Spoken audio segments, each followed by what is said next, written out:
Hey y'all, this is Dawn, aka the Inactive Nanny, coming to you live in a little color from Inactive Nanny's world where love and play are interactive. So today we're coming on and we're just going to do a story time. I figured I hadn't done a story time in a good little minute.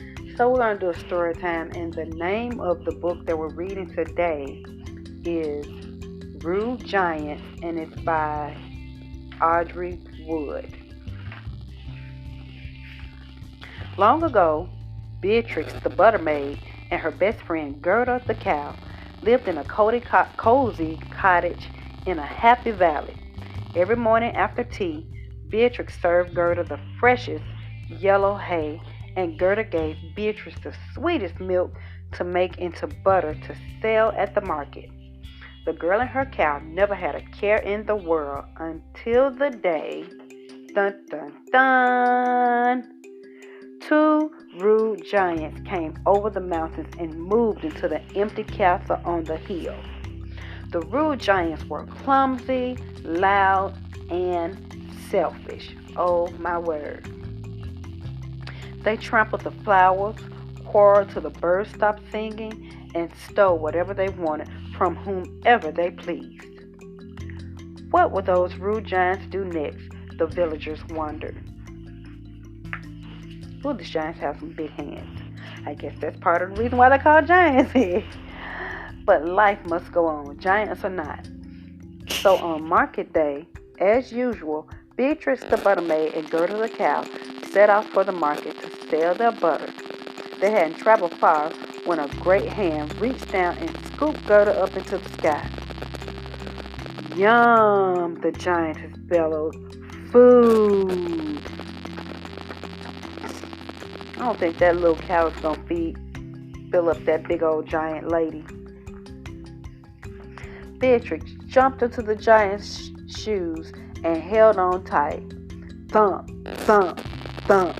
In 3 giant steps, the giantess returned to the castle and tossed Gerda onto the table before her husband. Quickly, the butter maid climbed up the table leg and pulled herself onto the top. Stop, Beatrix exclaimed. You can't eat the finest cow in all the land. Huh? The rude giant said. Why not? Because, the butter maid answered, you don't know how to make her taste delicious. Well, tell us how, the rude giant shouted. Why, just look at this messy place, Beatrix scolded. Everyone knows a good meal tastes better in a clean castle.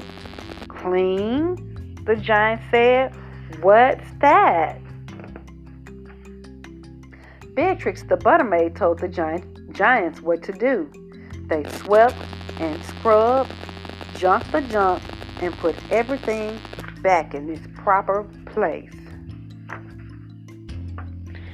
They made the giants work so hard that they were hungrier than ever. Cow, they bellowed, reaching for Gerda. We want cow. Moo, Gerda cried. Stop, Beatrix exclaimed. How can you think about eating the finest cow in all the land if you don't have any manners? Everyone knows a lack of manners ruins a good meal. Manners? The rude giant shouted. Show us manners or we'll squish you flat. Beatrix the butter maid told the giant what to do. They learned how to speak in pleasant voices, take tiny bites, and sip, not slurp. Boom, boom, boom. The giant's stomachs rumbled like thunder beyond the mountains. We eat cow now, they shouted. Forgetting their manners, the rude giants reached for Gerda. Moo, moo, Gerda cried. Not yet, Beatrix the butter maid explained. If you're going to eat the finest cow in all the land, there's still one more thing you must do to make her taste delicious.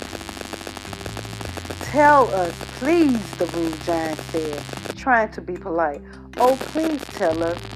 You must make yourself beautiful, the butter maid said. Beautiful, the giants exclaimed. What's that? Give Gerda to me, Beatrix said, and we will show you. The butter maid and the cow worked together. They filled the tub with water and told the giants how to take a bubble bath. They curled and combed the giant's hair with fancy ways. Then they sewed the softest cloth into lovely outfits. Now just look at yourselves, the butter maid said. How would two beautiful giants like you, who live in a clean castle and have good manners, eat, my dear friend Gerda the cow? The giants peered into a mirror. They couldn't believe their eyes. The giantess fluttered her long eyelashes and smiled sweetly. The giant smothered back his glistening hair and raised one giant eyebrow. My dear, he said to his giant wife, you look simply divine.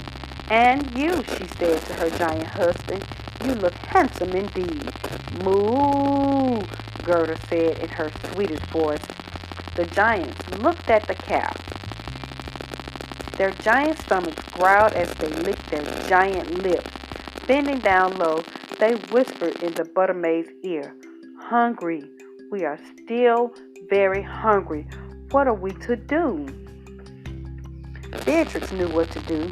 She left the castle, hurried to the village, and rang the bells. From far and near, the villagers gathered around. That evening, as the sun set behind the mountains, the butter maid led the villagers up the path to the giant's castle. Everyone brought something from home. With a pot of this and a jug of that, there was plenty for all. From now on, the giants proclaimed, we'll have a party every week, and all our friends are invited, the giantess agreed. Now the giants were happy. In time, they had a giant baby. Much to their surprise, the child soon grew to be ruder than they had ever seen. Of course, they knew what to do. The giants sent their rude child to the finest teachers in all the land, Beatrix the butter maid and Gerda the cow.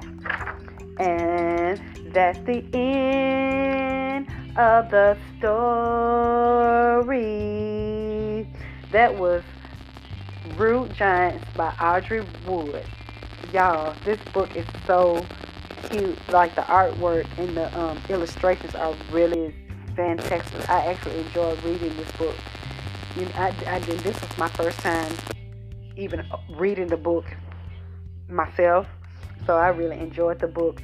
I just wanted to come on to just share a little short something.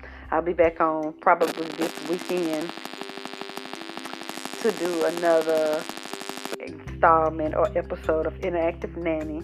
So until then, this is Dawn, aka the Interactive Nanny, signing off from Interactive Nanny's World, saying I will talk to you guys later. Please remember to like, share, and subscribe to the podcast. And enjoy the rest of the week. And I'll be back on this weekend. Until then, you guys enjoy. Have a good day. And I'll talk to you later. Bye-bye.